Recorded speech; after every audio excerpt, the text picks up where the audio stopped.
Toujours dans la peau du chassé, Monaco veut consolider sa deuxième place au classement et enchaîner après sa victoire contre Nantes.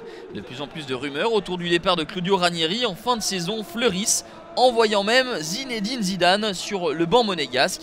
Alors, est-ce que cette rumeur, est-ce que ce climat va influencer, gêner les joueurs monégasques? C'est toute l'interrogation face à des Rennais qui restent sur 3 matchs sans défaite en Ligue 1 et sont quasiment assurés du maintien.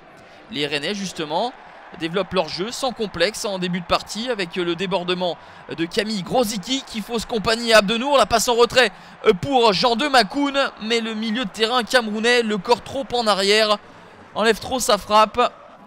La plus grande déception de Philippe Montagnier.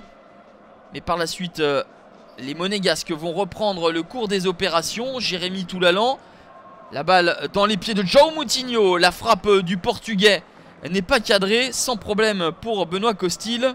Mais l'empreinte est mise au fil des minutes, on le disait, par les Monégasques.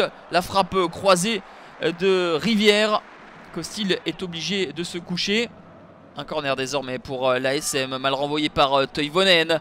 La frappe de Rames Rodriguez. Le ballon n'est pas complètement dégagé. Moutinho une nouvelle fois, la tête d'Abdenour. Énorme cafouillage dans la surface de réparation rennaise. Ça chauffe devant les buts de Benoît Costil qui réalise une superbe parade à bout portant devant Levin Kurzawa.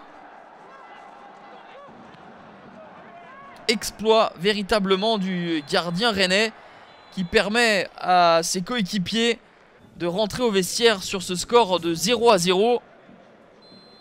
Les Rennais ont eu des opportunités en début de première période, mais ensuite les hommes de Claudio Ranieri ont pris la mesure de cette partie.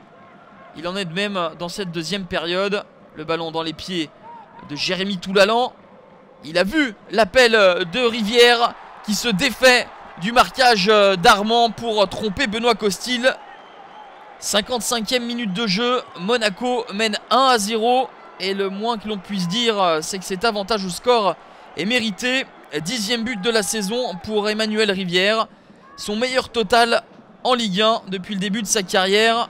Rivière va une nouvelle fois avoir l'opportunité de marquer, de s'offrir un doublé, mais il avait la cage grande ouverte et il tombe sur Benoît Costil qui était resté à son premier poteau. L'arrêt de Costil est magnifique, mais l'efficacité d'Emmanuel Rivière laisse à désirer sur cette affaire.